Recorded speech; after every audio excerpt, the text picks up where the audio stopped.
Sustancias y acciones que alteran la sana convivencia social. Adicciones. Con Rebeca Mendoza Hasse.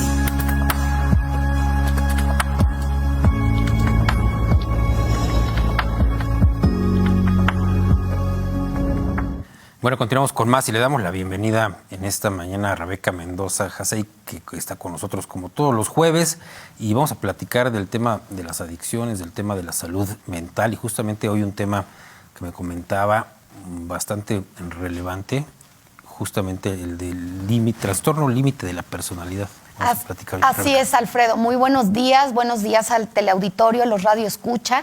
Te decía en cortes comerciales que si yo tuviera un top 10 de los padecimientos mentales más alarmantes en el mundo, yo creo que el que ocupa el primer lugar es el trastorno límite de la personalidad. Y este padecimiento pareciera que es nuevo, pero no es nuevo. De hecho, hay evidencia de este padecimiento desde 1938. Sin embargo, es hasta 1980, por eso muchos lo consideran relativamente nuevo, es hasta 1980 que aparece en el catálogo de enfermedades mentales. En concreto estamos hablando en el DSM-3. Fíjate qué lamentable, hasta 1980. De ahí, AA fue creado en 1935 y hay evidencia del trastorno límite de la personalidad desde 1938. AA, uno de sus cofundadores, Bill W., en algún momento dijo que el alcoholismo era una enfermedad de males más profundos. No estaba equivocado. Y digo no estaba equivocado porque él sin saberlo se estaba refiriendo a las comorbilidades, es decir, a los padecimientos emocionales. Y algo bien interesante es que el perfil de, por ejemplo, de las personas que padecen el trastorno límite de la personalidad, de entrada, son personas que van a abusar en el consumo del alcohol. Y de ahí, obviamente, un abusador está, sin saberlo, propiciando su dependencia. En este caso estamos hablando la adicción al alcohol. Es decir, en adicciones, por supuesto que es común encontrar el trastorno límite de la personalidad, sin embargo, no es diagnosticado como tal. Y entonces, cuando llega la persona que padece una adicción, la gran mayoría de los pseudoprofesionales se concentran en la adicción o en las adicciones, pero no en el mal de raíz, en el problema que originó esa dependencia, llámesele a sustancias, llámesele a actividades o llámesele, ¿por qué no?, a las personas, la famosa codependencia. Las cifras son alarmantes. Las personas que padecen trastorno límite de la personalidad se calcula, lo cual para mí creo que es muy bajo, falta más investigación, al menos actualizar la información. Se calcula que en el mundo las personas que padecen el trastorno límite de la personalidad es entre el 2 y el 5%. Es 2 veces más común el trastorno límite de personalidad que, por ejemplo, la anorexia. Una persona que padece el trastorno límite de la personalidad es una persona que potencialmente es 400 veces en porcentaje más propenso al suicidio. El 20% de las personas que son hospitalizadas en psiquiátricos y que ingresan por depresión tienen el trastorno límite de la personalidad. También sabemos que el 10% de las personas que tienen trastorno límite de la personalidad se suicidan.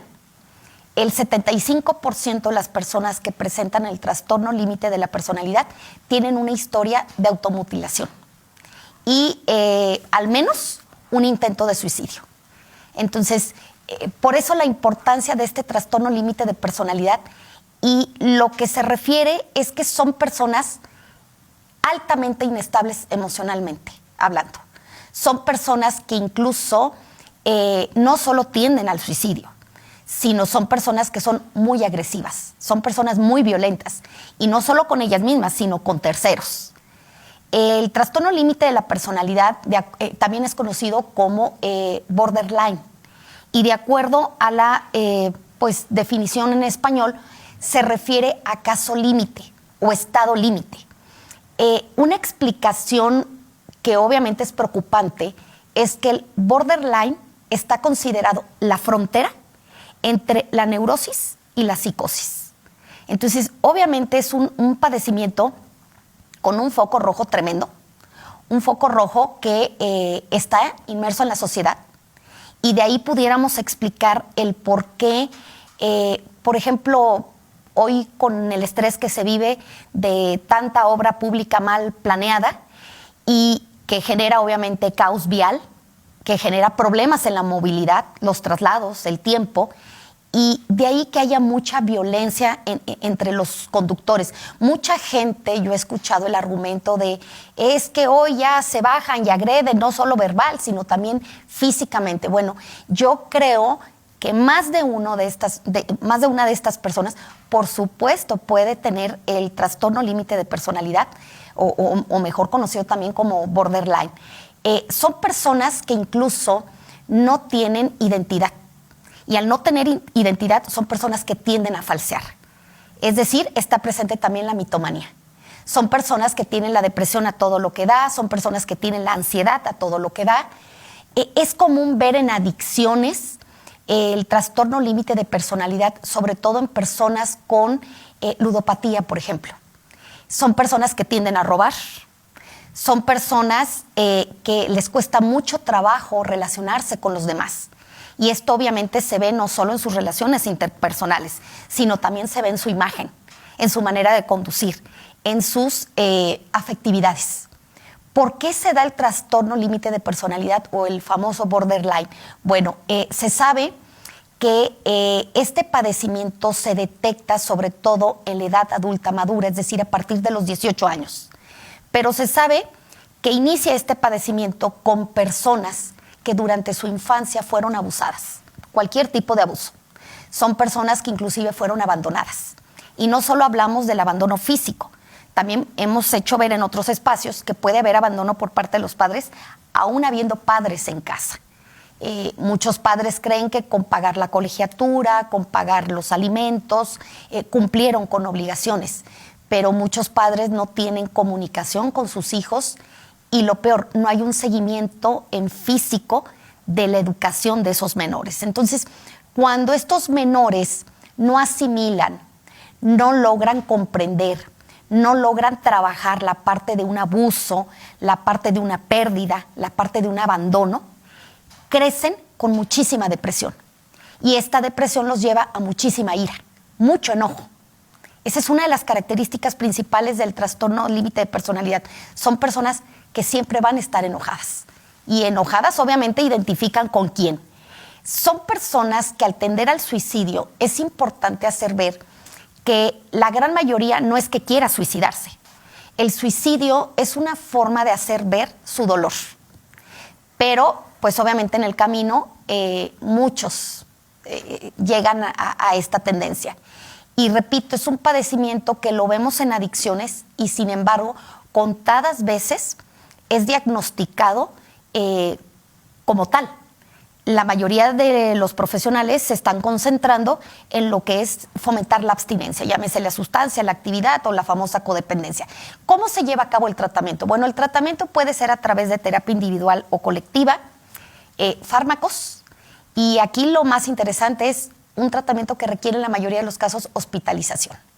Entonces, esto es lamentable en nuestro estado, porque imagínate cuántas personas, por supuesto que padecen el trastorno límite de la personalidad en nuestro estado, y te puedo asegurar que un porcentaje muy alto requiere hospitalización. En Querétaro no hay un lugar para hospitalizarse. Y en los estados vecinos, bueno, se les da prioridad obviamente a los habitantes del lugar. Entonces, de ahí la explicación de por qué en estos mal llamados anexos, que son centros de rehabilitación, cumplan o no con los requisitos, el por qué en estos lugares también hay mucha violencia. Porque una servidora estoy convencida que no solo llegan con el problema de la adicción al consumo de sustancias, sino que también traen muchos padecimientos, muchos trastornos emocionales, que obviamente es el detonante primario que los está llevando en su caso al consumo o a padecer alguna adicción, alguna actividad o bien a las personas. Siempre he dicho que las adicciones es la punta del iceberg. Y caso concreto, bueno, es el trastorno límite de la personalidad. Y que en este caso, bueno, lo que estaba pensando ahorita que nos comentabas, esto es que muchas de esas personas seguramente llegan a cometer algún delito, llegan a cometer violencia familiar, violencia en las calles, y muchos de ellos terminarán incluso con problemas legales, terminarán en la cárcel, terminarán, como dices, en un denominado anexo, terminarán con problemas de adicciones. Entonces, bueno, este trastorno te puede llevar a consecuencias graves. Así muy es. graves. Por eso inicié diciendo que si tuviera que hacer mi top 10 de los padecimientos emocionales más alarmantes en el mundo, por supuesto yo el primer lugar se lo daría al trastorno límite de la personalidad o al famoso conocido como borderline. Y la reflexión va encaminada a que yo creo que es tiempo de que el gobierno estatal genere políticas públicas para que al ingresar a un trabajo, ingresar a una escuela a partir de la primaria, se puedan hacer estudios psicológicos y conocer el tema psicológico de la persona en mención para prevenir enfermedades emocionales y en caso, en su mayoría, de ya estar el cuadro del padecimiento, los padecimientos emocionales, empezarlos a tratar, Alfredo, claro. Porque un padecimiento tratado a tiempo, sí es cierto que la gran mayoría no tiene cura, pero un padecimiento tratado puede hacer que una persona lleve una vida lo más normal, loable posible. Y lo más importante, el gobierno le está apostando a la prevención social de la delincuencia. Porque efectivamente, como tú dices, en este caso, por ejemplo, el trastorno límite de la personalidad o borderline, por supuesto te puede llevar a la comisión de ilícitos. Y es un padecimiento que ocasiona mucho dolor no solo en la persona que lo vive, sino también en las personas que están a su alrededor. Porque, repito, la persona con trastorno límite de personalidad no sabe relacionarse con los demás. Entonces, obviamente, esto siempre va a ser un problema, no solo con la familia, con la pareja, con la sociedad y, ¿por qué no decirlo?, en los trabajos. Claro, y que como señalas, lo más importante es primero diagnosticarlo, saber que alguien tiene esta problemática. En la familia simplemente se dice, no, pues es que es muy violento, no se sabe controlar, pero no saben que tiene una enfermedad que pudiera ser tratada de alguna forma y que debe de ser tratada, y que, bueno, las personas ni siquiera saben, bueno, la familia no lo sabe, pero tampoco sabe la persona que lo está sufriendo. Es un padecimiento muy alarmante porque, a diferencia, por ejemplo, de las adicciones, es que las adicciones sí se puede percibir a simple vista. Claro. Y el trastorno límite de la personalidad no, inclusive lo confunden con el trastorno bipolar. Nada que ver, porque el trastorno límite de la personalidad, por supuesto, tiende su naturaleza al suicidio tarde o temprano. Y entonces necesitas tú convivir con la persona para ir detectando poco a poco que algo no está bien. Y entonces es un padecimiento alarmante porque no es como reconocer que alguien lo padezca solo por cumplir 2 o 3 requisitos. Tiene que haber un diagnóstico a través de un profesional.